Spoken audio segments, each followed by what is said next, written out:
Ahora sí no se rueda.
Compañero, ya está en clase.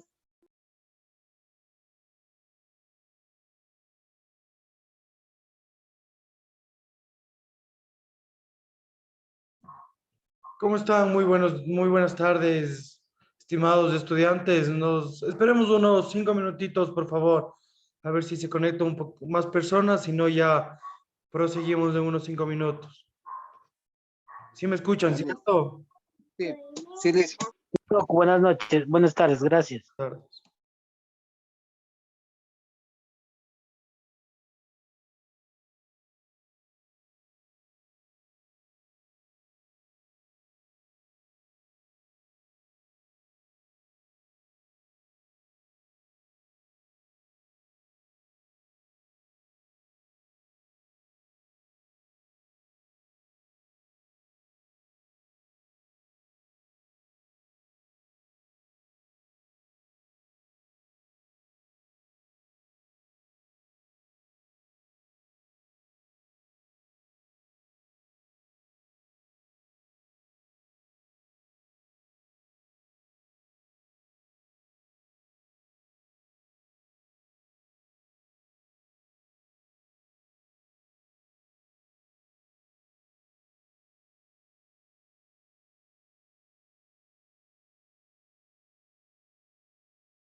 Licenciado, buenas noches, compañeros, buenas noches. Buenas noches. Buenas noches, profe. Buenas noches.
A ver, ok, buenas noches con todos los presentes, buenas tardes, buenas noches. Hoy vamos a tener nuestra segunda clase de educación vial. La primera fue más o menos un tema de antecedentes y un tema de una pequeña introducción a nuestra clase. ¿Sí me escuchan, verdad? Sí, profe. Perfecto. Ya, entonces ahora vamos a continuar con lo que nos compete, ¿no? Entonces nos quedamos de las normas básicas de seguridad vial. Las normas básicas de seguridad vial son las reglas de comportamiento para una movilización segura. Están redactadas en forma de instrucciones sencillas que nos permiten orientar a los actores viales, invitándolos con un comportamiento seguro y prudente. Los actores viales son algunos, ¿no? Tenemos a los peatones, tenemos a los pasajeros, tenemos a los conductores de los vehículos, tenemos a las motos y tenemos a las bicicletas. En general, todos los que formamos parte de la movilidad humana. Recordemos que la movilidad humana igual está consagrada en la Constitución de la República del Ecuador, ¿no? Y que tiene sus principios propios. Cada ley tiene sus principios y en este caso la Ley Orgánica de Transporte Terrestre y Seguridad Vial también tiene, por ejemplo, el principio de la libre movilidad humana y del desarrollo sustentable. Ahora vamos con las normas de los peatones. Veamos si se puede pasar. Ya, las normas para los peatones. Un peatón es la persona que en sí ser conductor transita a pie por la vía pública. También se considera peatones a las que empujan cualquier otro tipo de vehículo sin motor de pequeña dimensión o a las personas con movilidad reducida que circulan al paso con una silla de ruedas, con un motor o sin él. Los peatones deberán circular siempre por el centro de las aceras, ni muy pegadas al borde de la calzada para evitar ser atropellados por algún vehículo, ni muy pegados a las casas por si hubiera alguna entrada o salidas del garaje. Tampoco caminarán por el bordillo ni invadirán nunca la calzada, salvo para cruzarla. Si la calle por la que se camina no hubiera acera, existen obstáculos y fuera totalmente imprescindible pasar por ese tramo, se circulará lo más pegado posible a la pared y al ser posible de cara al tráfico. De esta forma se podrá ver de cara a los vehículos que se aproximan. Entonces, según esta teoría, tenemos entendido que el peatón obviamente debe circular siempre por la calzada y por las aceras, ¿no? Por las aceras y los bordillos o sea, que estén dentro de las diversas ciudades. Y en caso de que, por ejemplo, una acera se encuentre obstaculizada por cualquier tipo de material, obviamente ahí se podrá cruzar por la calle con las debidas precauciones del caso. Entonces, si existe algún accidente de tránsito en el que el peatón no esté caminando por la acera o en su caso no tenga ningún, ninguna justificación de ello, se entenderá obviamente que el peatón es el culpable del accidente o dependiendo obviamente del accidente, ¿no? Pero si es que el peatón no está dentro obviamente de la acera, se podría considerar como una culpa del peatón. Entonces, ¿cuáles son las responsabilidades que debemos tener? La circulación de los peatones por la acera deberá realizarse lo más próximo a la línea de la edificación. Los peatones debemos cruzar por las esquinas, estén o no pintadas los cruces peatonales. Se deberá mirar a ambos lados antes de cruzar. Además del momento de cruzar, se debe hacerlo caminando y no corriendo. Los peatones tienen la prioridad de paso ante los vehículos siempre y cuando hagan los cruces peatonales. Personas ancianas, discapacitadas y niños deben andar en la calle acompañados de un adulto y de ser posible que caminen del lado derecho. Si andan solo, es necesario ayudarles a cruzar la calle. Niños y niñas, en medida de que sea posible, deben cruzar la calle de la mano de su acompañante, ya que pueden correr de manera intempestiva sin medir el peligro. Como sabemos, nosotros los niños a veces van atrás de una pelota, son imprudentes y siempre es importante que estén acompañados de un adulto y el adulto al momento de cruzar les pueda dar la mano, ¿no es cierto? Que se procure que cuando caminen por las vías públicas y cruce de avenidas, sea sin el celular en la mano, escribiendo, viendo, leyendo el mismo. Esto obviamente evitará distracciones, evitará accidentes y también por precaución a un robo. Ahora más que con la inseguridad ciudadana que nos encontramos, lo que está de moda en los robos es que el peatón esté caminando por la calle con su celular y se aproximen motociclistas y le vayan arranchando el celular sin que uno se percate, ¿no? Entonces hay que tener las debidas diligencias del caso para que uno cuando esté caminando como peatón no suframos un tipo de robo de los dueños de lo ajeno. Es indispensable utilizar el puente peatonal en las zonas donde exista. Nunca crucen una curva ni cerca de ella. Tampoco lo haga en zonas donde no se pueda visualizar con facilidad si viene un vehículo. Por más solitario que sea el camino, debemos buscar un sitio con visibilidad, a la vez practicar las siguientes actividades: parar, mirar, escuchar y cruzar.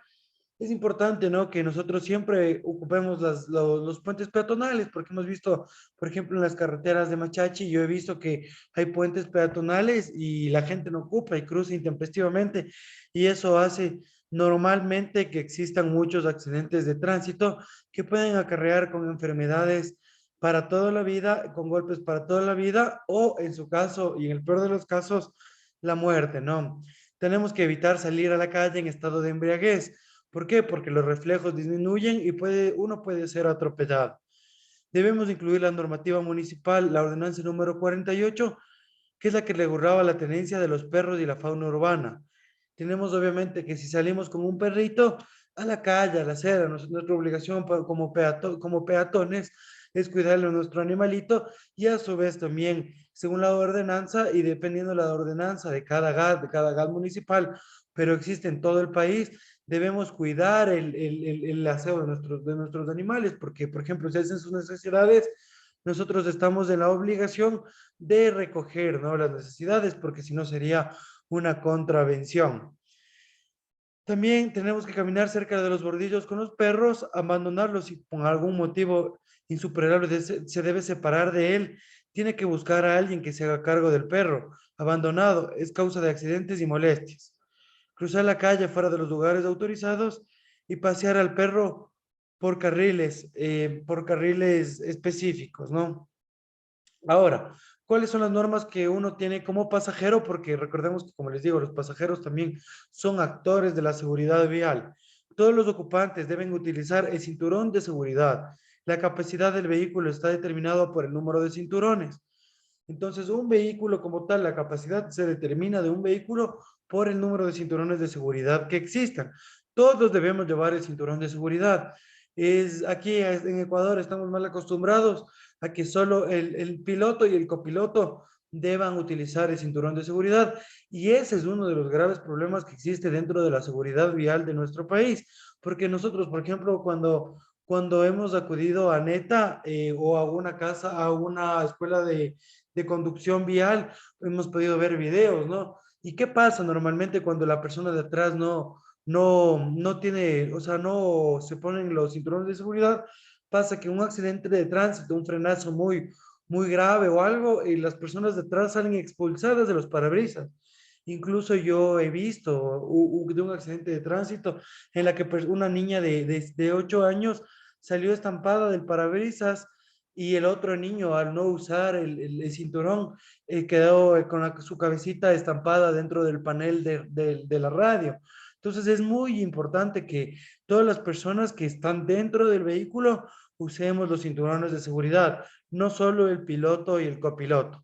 Además de ello, es importante que la gente de tránsito, en este caso, cerciore de que todos los ocupantes del vehículo se encuentran utilizando el cinturón de seguridad. Eso tampoco existe porque si ustedes pueden ver, vienen los agentes, únicamente lo que saben ver es al piloto y el copiloto.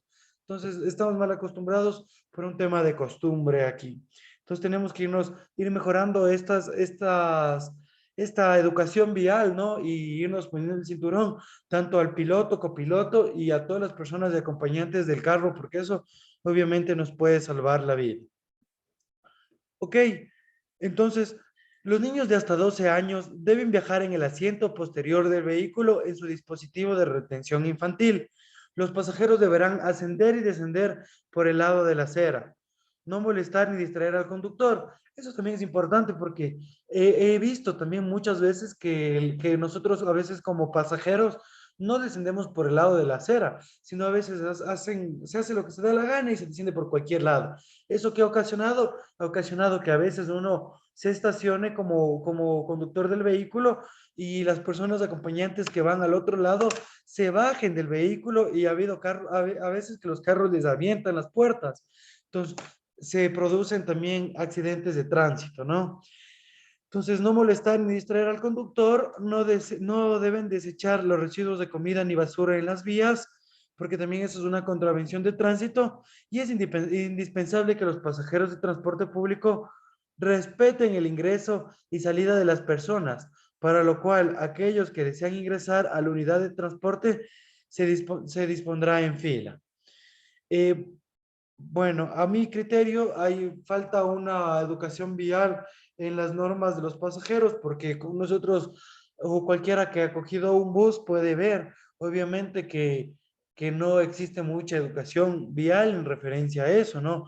Pero justamente la nueva ley de tránsito y seguridad vial ha instaurado ahora como una obligación a los diferentes entes de transporte que tengan cámaras de vigilancia para saber el respectivo proceso y el respectivo trato que se esté dando a los pasajeros. Ahora existen sanciones administrativas a los encargados del sistema de transporte en caso de no cumplir con la normativa, ¿no? Pero nosotros como pasajeros también tenemos que cumplir la normativa y tener las diligencias del caso. Ahora, ¿cuáles son las normas de los conductores? ¿Alguien me puede decir dos normas de conductores que se les venga a la mente y su nombre, por favor?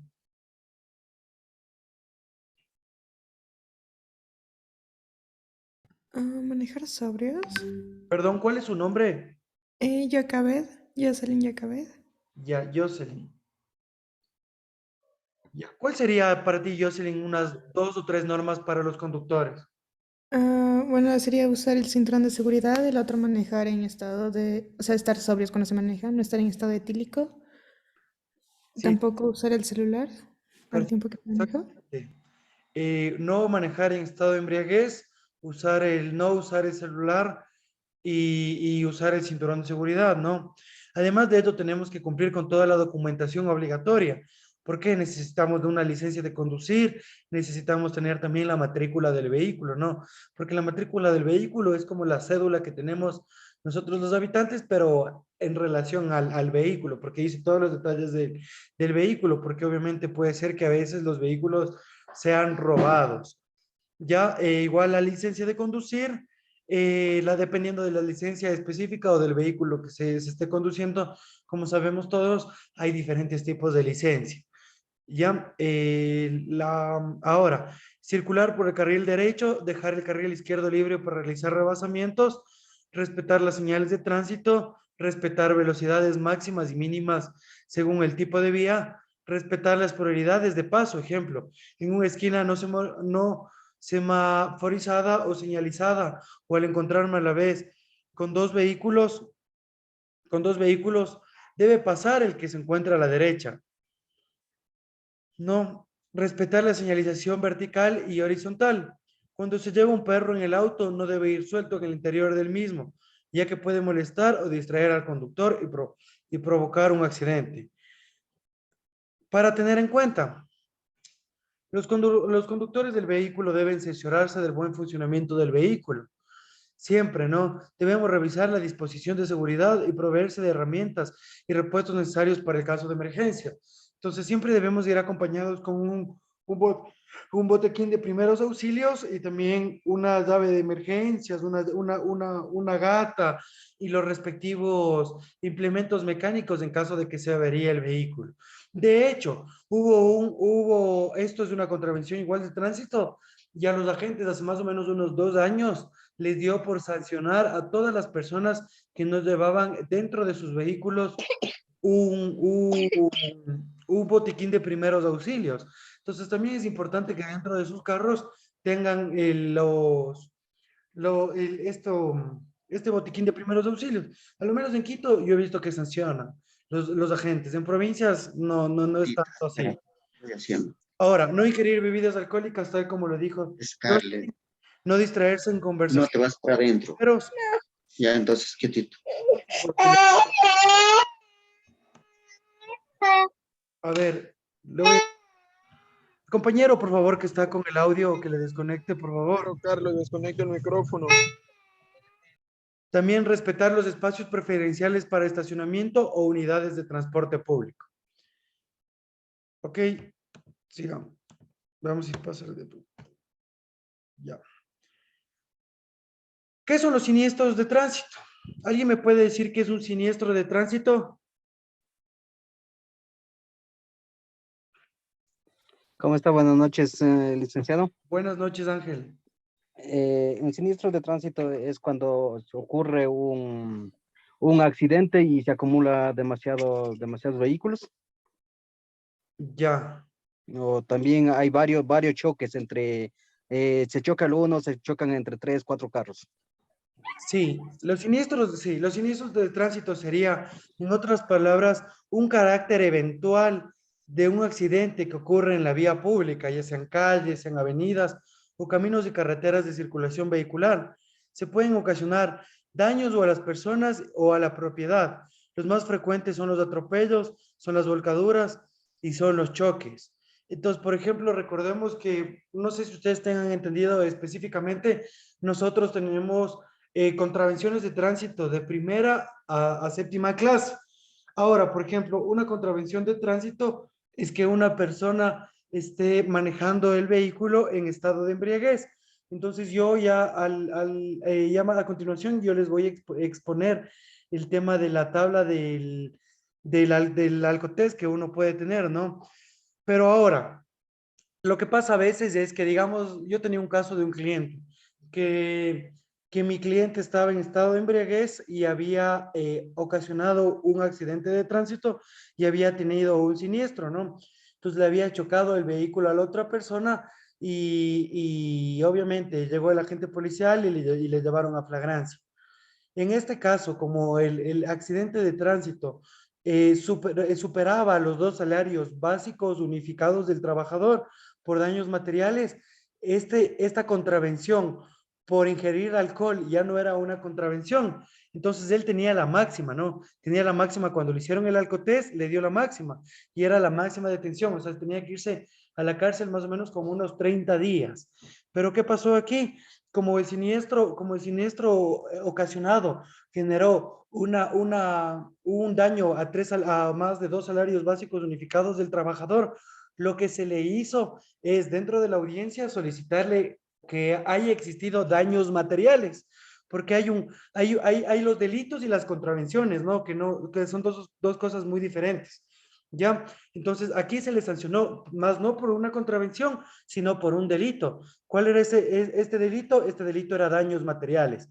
Entonces, mi cliente salió libre de esta contravención y no se le metió preso. Entonces, al salir libre, él obviamente tuvo que llegar a un acuerdo, tuvimos que llegar a un acuerdo en mediación y cancelarle los valores pertinentes al arreglo del vehículo, ¿no? Entonces, que tengan ustedes presentes en algún momento en que si es que les cogen o algo y han tenido, o sea, obviamente no deben estar así, pero si es que han tenido un siniestro en estado de embriaguez y han golpeado a otro vehículo o han ocasionado daños materiales superiores a los 2 salarios básicos unificados, pero que no exceda tampoco los 8 salarios, ustedes pueden solicitar daños materiales y no irían presos por el siniestro, ¿no? Entonces es un tema bastante interesante en relación a la tipología penal, porque como les digo yo, las contravenciones no es lo mismo que los delitos, porque son 2 temas muy diferentes. Ok, entre las causas más comunes de los siniestros se encuentran conducir utilizando distractores como el teléfono, la comida, las mujeres, en el caso del maquillaje, yo he visto mucho que saben llegar atrasadas al trabajo y saben estar en el vehículo atascadas en el tráfico y saben estarse pintando, maquillando, entonces eso también puede ocasionar siniestros. Conducir el vehículo en exceso de velocidad, conducir en forma imprudente y temeraria. Eh, ¿Qué significa temerario? Significa una forma agresiva, o sea, una persona que esté en una zona urbana a 200 kilómetros por hora, a toda, como saben estar algunas personas sacando provecho de su vehículo, ¿no? Cruzar intempestivamente la calle, también caminar por la pista o calzada, o jugar en las calles, avenidas y vías de circulación vehicular. Entonces eso también hay que tener un poco de conciencia, ¿no? Ahora, ¿cuáles son los tipos de vías? En los tipos de vías tenemos la vía urbana, ¿no? La vía urbana. ¿Qué es la vía urbana? Es un espacio público dentro de una zona urbana que permite la circulación de personas y vehículos.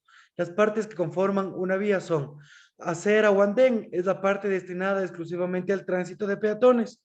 Es la autopista, es la vía esencialmente diseñada para altas velocidades de operación con los sentidos de flujo aislado por medio de un separador central o parente. La bahía, una zona de transición entre calzada y el andén destinada al estacionamiento provisional de los vehículos. En caso de que exista algún accidente o que se haya dañado el vehículo. ¿Qué es la bahía? Es la zona de transición entre la calzada y el andén, destinado al estacionamiento provisional de vehículos. Perdón, ¿qué es la berma? Es la parte exterior de la vía destinada al soporte lateral de la calzada para el tránsito de peatones, semovientes y ocasionalmente al estacionamiento de vehículos de emergencia. ¿Qué es la calzada? Es la zona normalmente destinada a la circulación de vehículos. ¿Qué es la calle? Es la vía urbana de tránsito público que incluye toda la zona comprendida entre los linderos frontales de la propiedad.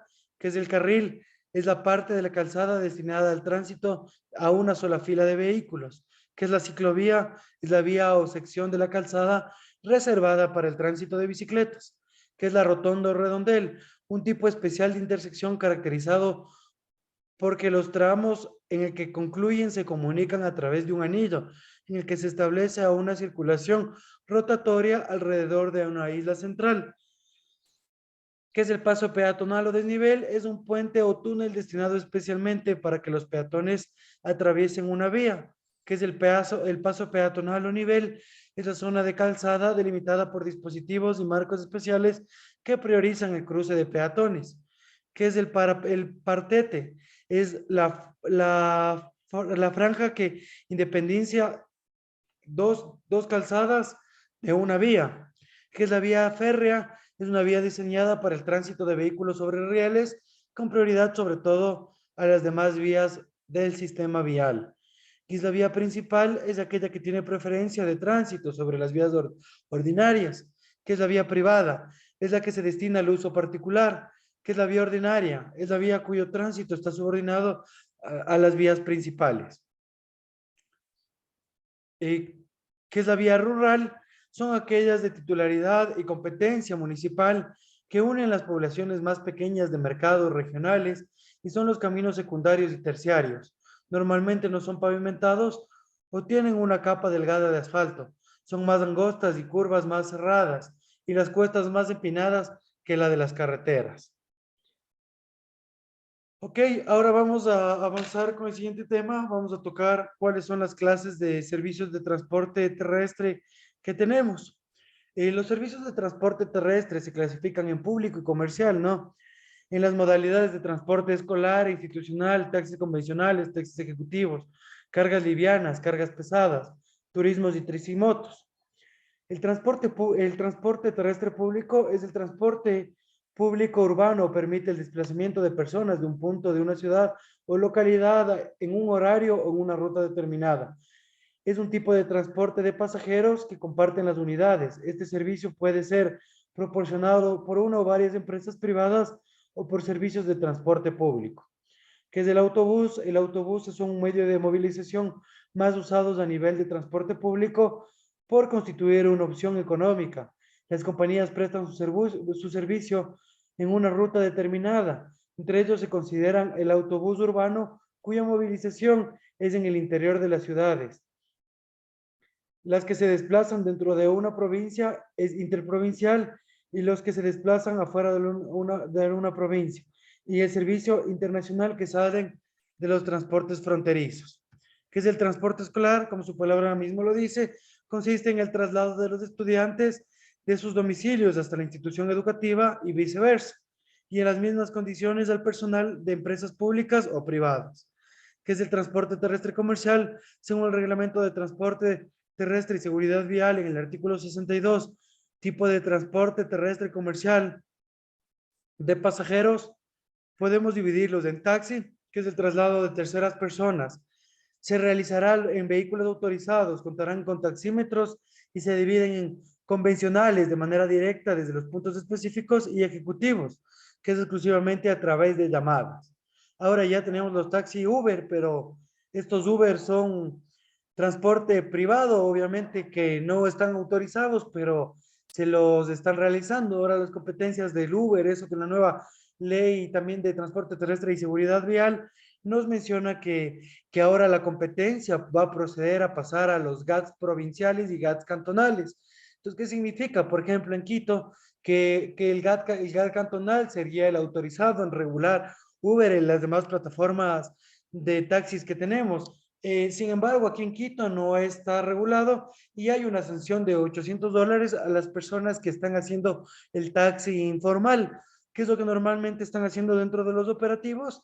Lo que normalmente están haciendo es una persona solicita, un agente de tránsito solicita un taxi, llega el taxista este taxi privado de Uber, y ellos proceden automáticamente a entregarles una boleta de citación, y esta boleta de citación es una sanción más o menos de 2 salarios básicos unificados para el trabajador, que serían los $850, o sea, es fortísima la sanción. En otras provincias no existe regulamiento y en otras ni siquiera existen estos taxis de aplicaciones. Ahora, tenemos también el servicio alternativo excepcional, que consiste en un traslado de terceras personas desde un punto a otro en lugares donde sea segura y posible su prestación sin afectar al transporte público comercial. Por ejemplo, un servicio alternativo o excepcional. Ahora, hoy por hoy, en la ciudad de Quito hemos visto cómo estamos afectados, bueno, en todo el país, ¿no?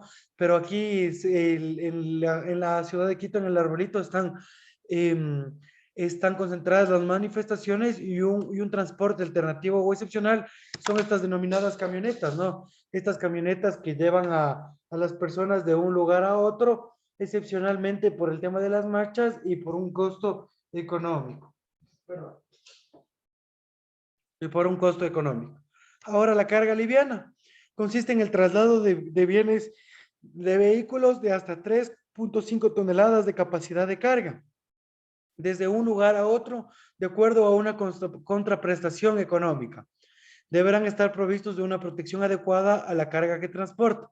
Es el transporte mixto, es el traslado de terceras personas y sus bienes en vehículos de hasta 1,2 toneladas de capacidad, permitidos el traslado en el mismo vehículo de hasta 5 personas, sin incluir al conductor, que sean responsables de estos bienes.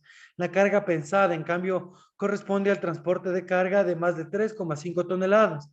La carga que se traslada es de acuerdo a una contraprestación económica de servicio. Y hay el transporte de turismo, que es el traslado de personas que se movilizan dentro de un país con motivos exclusivamente turísticos. El cinturón de seguridad.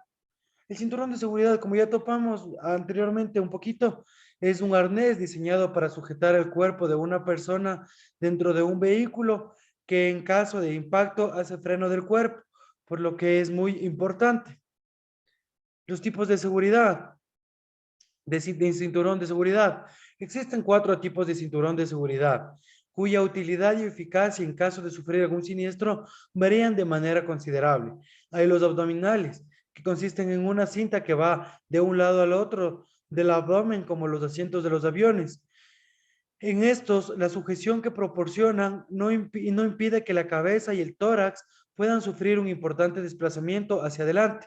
Por ello, hoy solo se instalan en las plazas centrales traseras y tienden a desaparecer.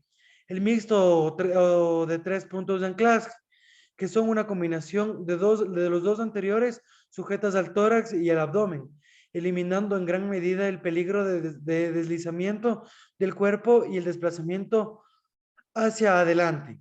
Estos se utilizan actualmente en todas las plazas delanteras y casi todas las traseras, y comienzan a sustituir a los cinturones abdominales en las plazas centrales traseras. Y los cinturones de tipo arnés, que pueden ser de 4 puntos de anclaje, si están formadas por 2 cintas que sujetan los hombros, a las que se unen otras 2 que rodean el abdomen, y de 6 puntos de anclaje si están provistos de 2 correas más para las piernas. Son utilizadas sobre todo en los vehículos de competición por ser más seguros, pues retienen totalmente el cuerpo sin permitir que se desplace a lo más mínimo. Entonces, algunas instrucciones para el uso correcto del cinturón. El cinturón debe estar ceñido al cuerpo. Para ello no se deben utilizar pinzas o prendas demasiado voluminosas como abrigos, ni tampoco poner nada debajo del cinturón, como por ejemplo una almohada con el fin de ir más cómodo. Además, la parte superior de la cinta debe pasar por la clavícula, entre el cuello y el hombro, nunca por el cuello, pues produce lesiones graves en caso de producirse un impacto, como dislocación de la clavícula o rompimiento de cuello. Regular el asiento para que quede más o menos en un ángulo recto y nunca demasiado inclinado, ya que esta posición puede facilitar que el cinturón produzca un estrangulamiento en caso de un fuerte impacto y desplazamiento hacia adelante. Comprobar que el cinturón, una vez abrochado, no esté enganchado o enrollado en alguna parte de su recorrido, sin dobleces o retorcido, dado que puede ser peligroso y además pierde eficacia. Una manera fácil de comprobar su funcionamiento consiste en proporcionar un tirón brusco hacia adelante para ver si se detiene. En caso de sufrir un siniestro importante con el vehículo, el cinturón de seguridad debe cambiarse, ya que su trenzado ha podido perder eficacia o incluso tener alguna rotura en su estructura, ¿no? Y en sus sistemas de anclaje. Generalmente el uso de cinturón de seguridad de los pasajeros ubicados en la parte de atrás del auto Como les dije, no se utilizan, sin embargo, deben utilizarse. Ok. Ahora vamos a la jurisdicción de las vías. ¿Qué es una vía terrestre? Corresponde a los caminos, carreteras, autopistas, autovías, puentes, túneles, vías férreas y sus obras de cruce y empalmes desde lo más moderno autopista hasta los caminos más pequeños y los caminos vecinales y rurales. ¿Alguien me podría decir si sabe cuáles son las partes de una carretera dentro de una vía terrestre, no?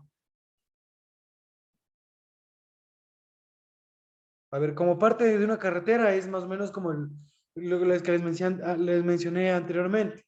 Son los carriles, las bermas, los cunetas y los guardarrailes.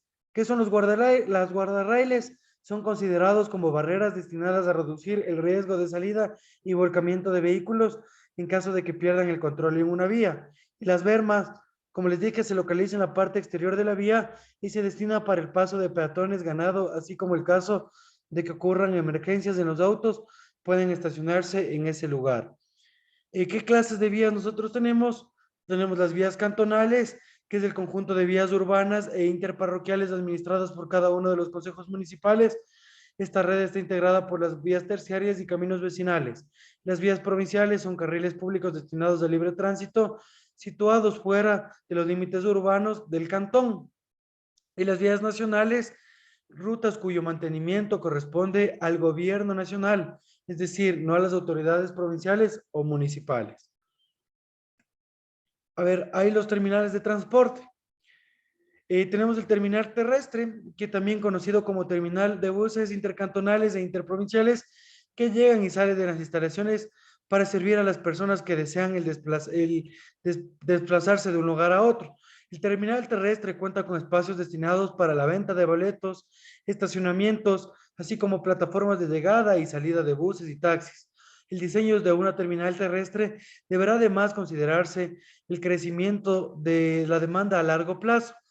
Se puede realizar una predicción general de crecimiento debido a que está relacionada con la población. Sin embargo, el número de usuarios futuros es imposible de predecir con precisión, ya que hay factores económicos, migratorios, tecnológicos, que pueden fácilmente distorsionar cualquier proyección. El terminal terrestre hace referencia a aquel espacio físico en el cual terminan y comienzan todas las líneas de servicio de transporte de una determinada región o de un determinado tipo de transporte. Por ejemplo, un bus, un tren, y cuenta con una serie de servicios. ¿Cuáles son los cuidados de las instalaciones del terminal de transporte por parte de los usuarios? Debemos tener en cuenta que el cuidado hacia las instalaciones del terminal terrestre debe ser de manera integral, la cual comprenderá las áreas de espera, boleterías, patios de comida, estacionamientos, incluso las áreas definidas para los andenes, que sean de llegada o de salida.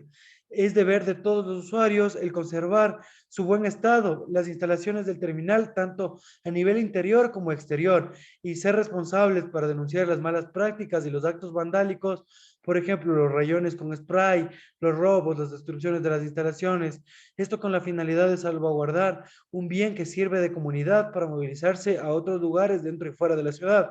El ciudadano integral de los terminales es uno de los principales compromisos por parte de los usuarios, así como un derecho que se proporciona un buen servicio de transporte integral. Así también es necesario velar por las instalaciones que se encuentren en óptimas condiciones y se convierten en un buen ejemplo y espejo hacia las personas que nos visitan dentro de nuestro país. También tenemos el terminal aéreo, que corresponde a una infraestructura ubicada en el aeropuerto que permite el ambizaje y despeje de las aeronaves, embarque y desembarque de pasajeros, transporte de equipajes y mercancías, reabastecimiento de combustibles y mantenimiento de aeronaves, al igual que los terminales terrestres. Los espacios de los terminales aéreos deben ser cuidados ya que están en disposición de los usuarios.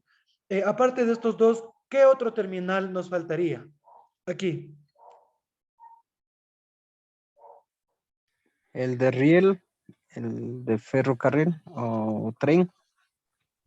Sí, el terminal de riel y hay los denominados terminales aluviales, que son los puertos donde se embarcan y desembarcan las mercancías fluviales, ¿no? Las mercancías que vienen por parte de la zona fluvial. Por ejemplo, en Guayaquil tenemos un puerto y hay una terminal de transporte aéreo, una terminal de transporte fluvial.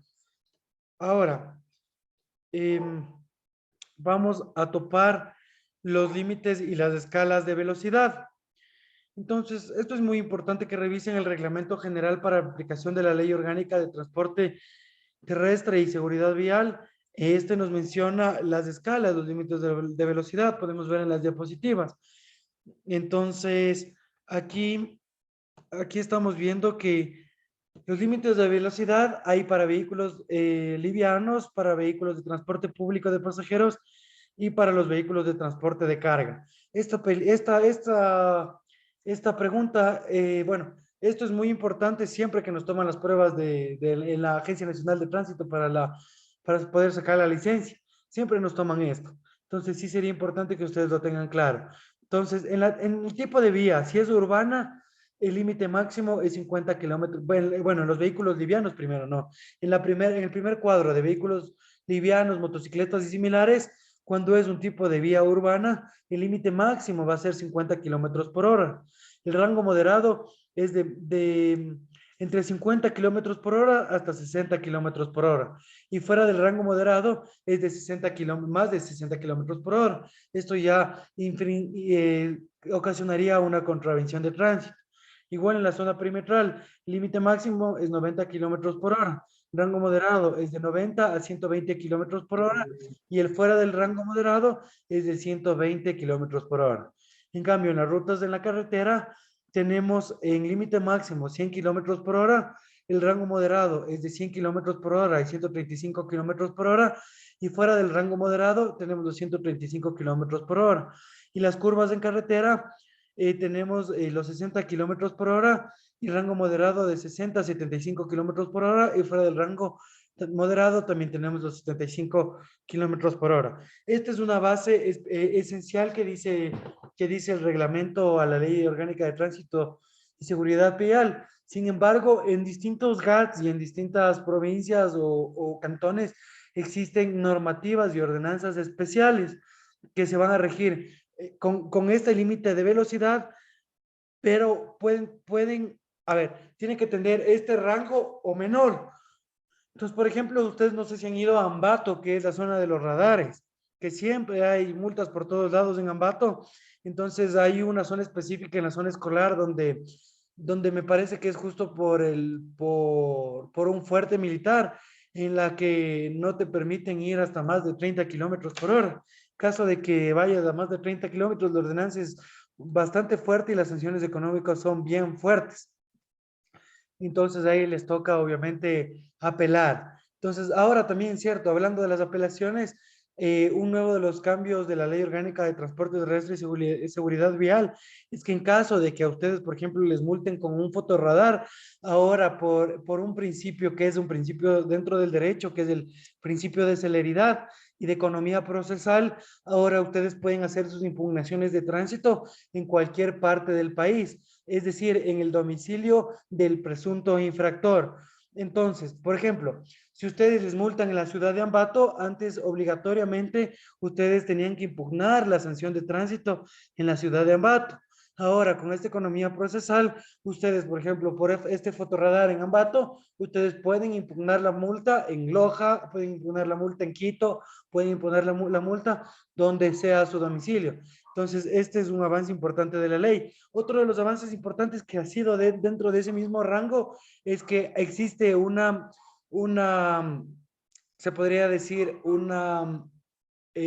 a ver, no es un privilegio, sino es como una exoneración o una subvención. Entonces, por ejemplo, si ustedes cometen una infracción de tránsito y se cancela dentro de los primeros 30 días, ustedes pueden cancelar el 50% de la remuneración. Entonces, si es que ustedes le han multado con un fotorradar, que la multa es, ejemplo, de $120, ustedes pagan dentro de los primeros 30 días y van a pagar la mitad. Entonces, obviamente, si ustedes están de acuerdo, dicen sí, sí es verdad, yo cometí esta infracción y cancelan dentro de los primeros días, ahora la ley le permite nos da una especie de subvención y se cancelará la mitad. Entonces, es importante que ustedes lo tengan presente porque todos a veces cometemos errores y tenemos contravenciones y si es que les han multado con alguna contravención, siempre es importante que desde el momento de la notificación y ustedes quieren cancelar, obviamente tienen la manera de cancelar que sería dentro de los 30 días para que exista esta exoneración del 50% o apelar, que sería apelar dentro de los primeros 3 días, ¿no? 3 días término, que serían. Porque recordemos que la diferencia entre término y plazo es que término es los días hábiles y plazo es todos los días. Entonces tendríamos que apelar dentro de los primeros 3 días ante el juzgado del domicilio.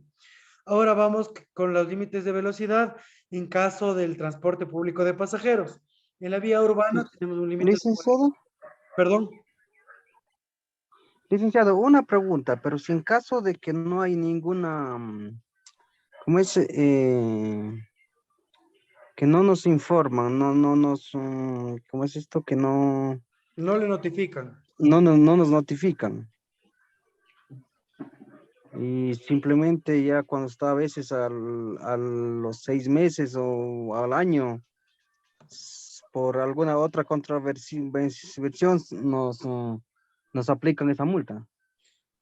De hecho, eso pasaba, ¿no? Eso pasaba. El problema era en que uno en el momento a ver, a una persona sí, obviamente, siempre nos deben notificar, ¿no? Y ahora, de hecho, dentro de la misma ley, tenemos que tener en cuenta que nosotros al momento de solicitar una matrícula o de solicitar una licencia, nos estamos dando nuestros datos personales. Entre nuestros datos personales, ahora que nosotros damos es el correo electrónico. ¿Ya?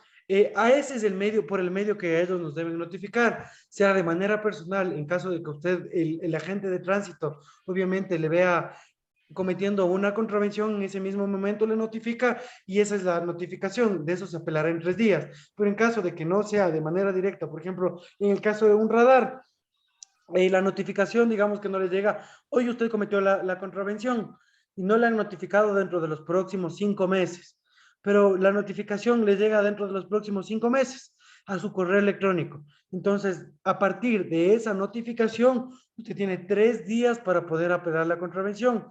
Si es que a usted no se le ha notificado lo que se ha solicitado, y de hecho hay una resolución de la Corte Constitucional en la que dice que se deja en un estado de indefensión y un estado de vulneración del debido proceso. Ahí se puede presentar una acción de protección. Pero ¿cuál es el problema con esto de presentar la acción de protección? Es que obviamente el abogado para una apelación de esto le va a cobrar más de lo que vale la multa. Entonces, por eso muchas veces la gente cancela, ¿no? Estas multas. Entonces, ese es el gran problema y el gran vacío que existe en la ley. Por eso hasta el legislador decidió hacer esta exoneración del 50% para que no existan estos problemas. Pero sí, o sea, uno, si no le notifican y después le señalan que, o sea, yo tenía el caso de un cliente que sí pedimos una acción de protección porque él tenía más o menos alrededor de unas 15 multas, pero ya eran bastantes, o sea, él tenía unas 15 multas, pero él nunca le habían notificado. Entonces, según la ANT, cuando nosotros pedimos el informe de notificación, habían dicho que se le notificó un correo electrónico, pero en el rato del proceso nunca nos pudieron comprobar porque no se les había notificado y obviamente aquí existió una vulneración del debido proceso y de la seguridad jurídica, ¿no? Entonces, uno siempre tiene que estar pendiente en ese caso del correo electrónico y de las notificaciones pertinentes. Si bien es cierto, la Agencia Nacional de Tránsito sube las notificaciones ahí en la ANT, en la misma página de la ANT o la Agencia Metropolitana de Control y uno puede ir chequeando las contravenciones, sí han visto, ¿no? Pero eso no significa que ese sea el medio idóneo para notificar. No es que porque me suben la contravención ahí en la página es que me han notificado, no. O sea, necesitan notificarme de manera personal, o sea, o sea, por persona o por correo electrónico. ¿Ya? Sí, no sé, es que había el problema, no sé, bueno, ahorita yo no, parece que no he cometido otra contravención. Había el problema porque no ve que cada ciudad, por cada ciudad era de ir a preguntar prácticamente a la Agencia Nacional de Tránsito, porque al menos a mí me pasó ese problema que por un radar me había pasado en Cuenca y yo como vivo en Loja, entonces, Claro. pero no me salía, ni siquiera en la ANT no me salía que yo tengo la contravención en Cuenca, simplemente por otra contravención que me agarraron en Cuenca, entonces ahí recién el agente me dice que tienes una multa que pagar por un radar. Claro, o sea, eso, o sea, se supone que, se supone, o sea, no es que es por ciudades ni nada, se supone que el sistema de la ANT es un sistema global que debe abarcar a nivel nacional todas estas multas. Entonces, yo creo que usted sí ha de haber estado dentro de la página del ANT, ahí dentro de la contravención. Pero si es que no le han notificado específicamente, obviamente usted podría presentar un proceso en relación a esta falta de notificación, porque usted y nosotros, todas las personas, tenemos derecho a ser debidamente notificados, porque la Constitución de la República del Ecuador, en el artículo 76 específicamente, nos habla de las garantías del debido proceso. Obviamente usted sí se podría bajar esa multa, pero como yo le digo, va a ser más caro en relación al pago de un abogado o en relación al pago de los honorarios profesionales de la persona que le patrocine, ¿no? Pero sí, sí se puede. Entonces, por eso tenemos que estar pendientes de las contravenciones y siempre estar entrando constantemente al sistema. Sí, lo que pasa que también era por otro caso, el que la multa era de 118,55 creo que era. Pero como ya pasó varios meses, ya estaba casi lo más en 250, entonces, Claro. eh, De hecho, que me seguía, que ajá. me seguía subiendo, pues. Y de hecho ahora la ley también cambió en relación a eso. O sea, porque el legislador nos rebajó el tiempo de impuestos. O sea, antes el tema de más allá de como usted dice, la infracción y el tema de esto lo que generaba impuestos por no haber pagado la multa, a veces era superior al pago de lo que uno debe, o sea, de la sanción. Entonces el legislador decidió no poner más del 2% en relación a la multa establecida y aparte existía una exoneración a todos los que tenían las multas de tránsito hasta antes me parece que era diciembre del 2021.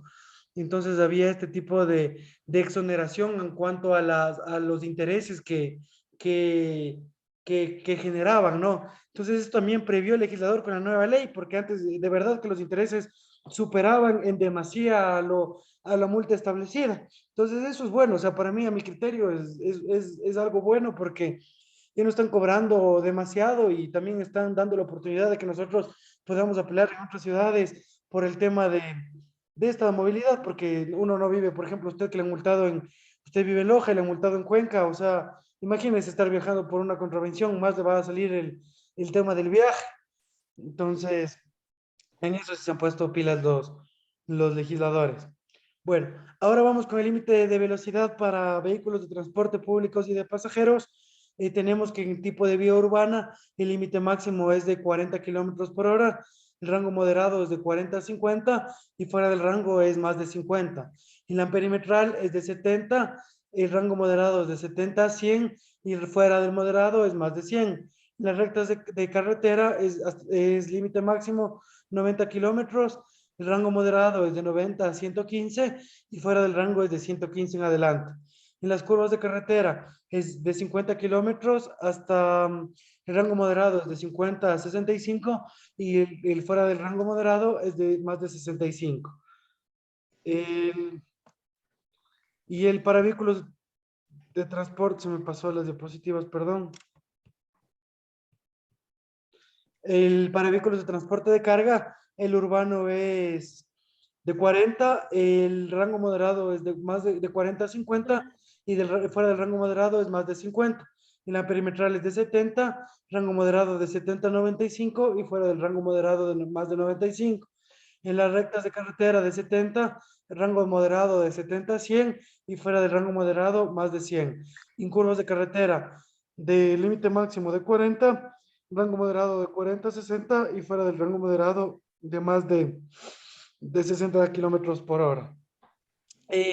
Bueno, yo creo que hasta el día de hoy, a ver, tengo una pregunta aquí que me están poniendo. Alguien que me dice, tengo un auto que me llegó la notificación 3 meses después y la apelación como indica. A ver, dice Marco Lombeida, me dice, tengo un auto que llegó la notificación 3 meses después y la apelación como indica es más costos de abogados, sí toca pagar el NT. No le entiendo, disculpe lo que dice aquí en la pregunta, estimado Marco.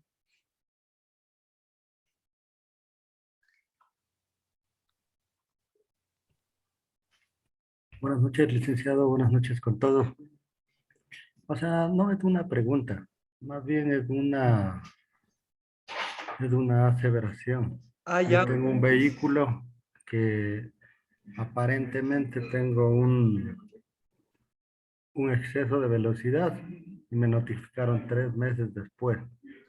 Ahora en la foto se ve claramente que hay un vehículo que me pasa y el mío está al lado. O sea, eso es como más o menos lo que acaba de pasar hace 2 semanas.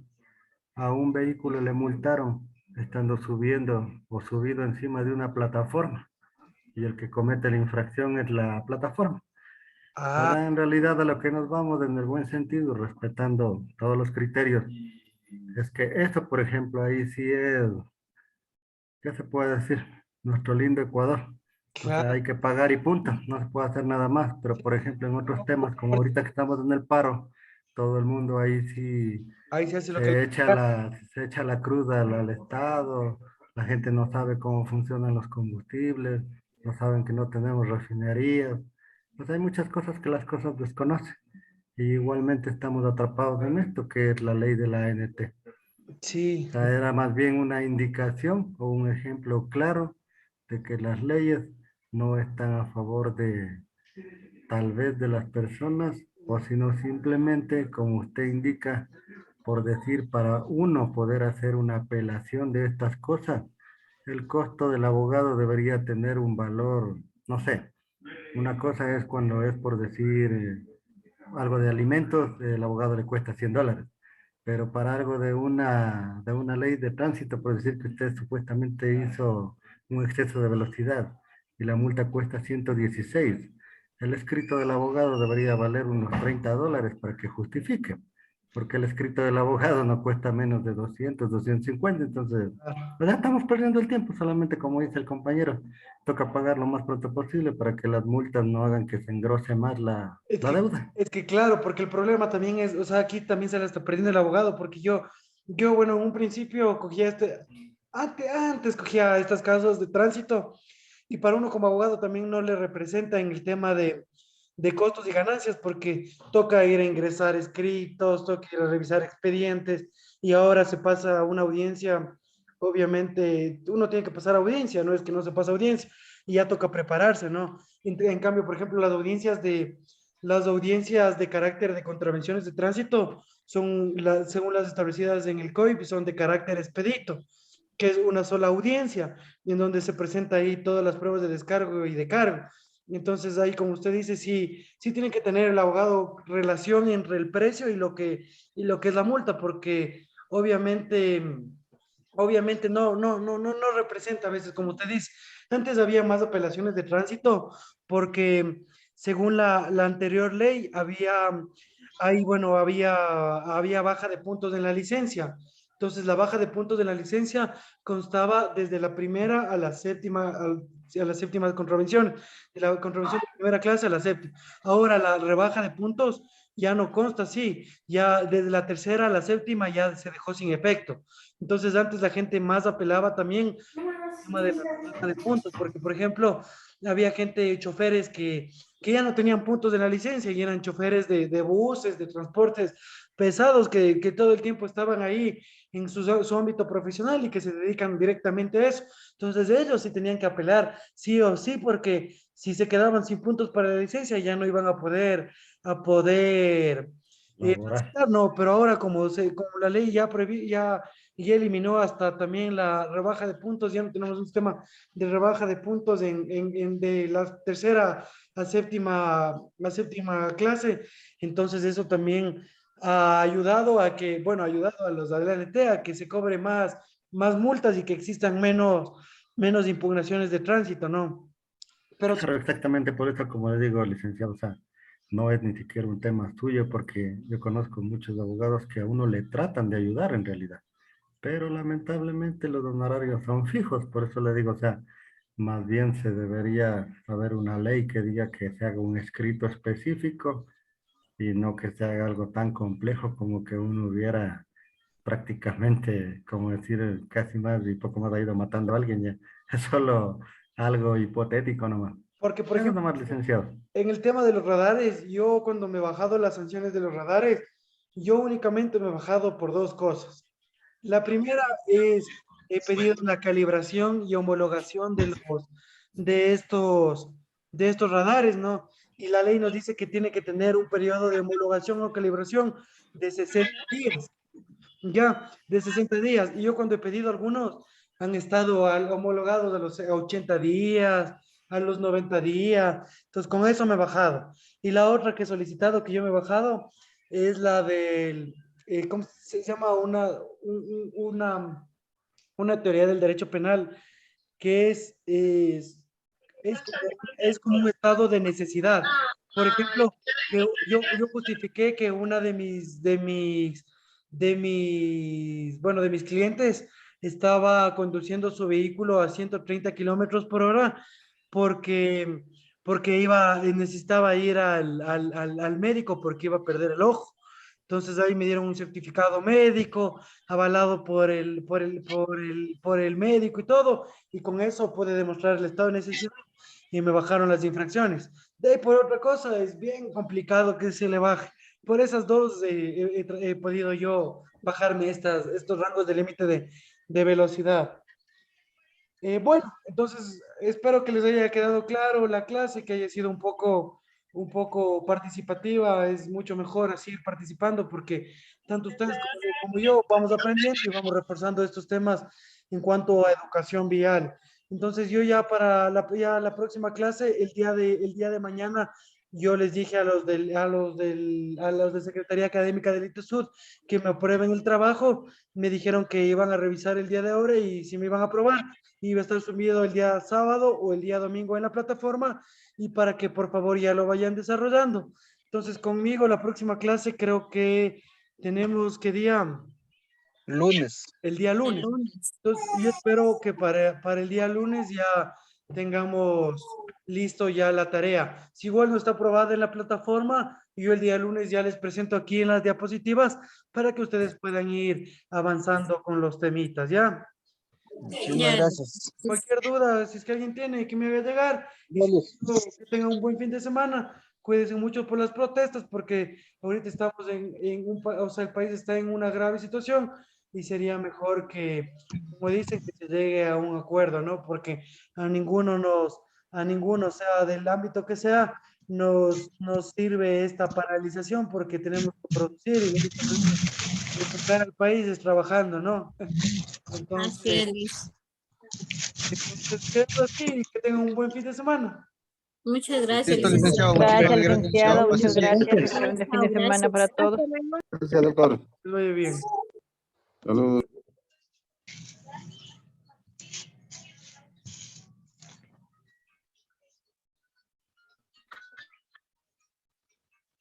Licenciado.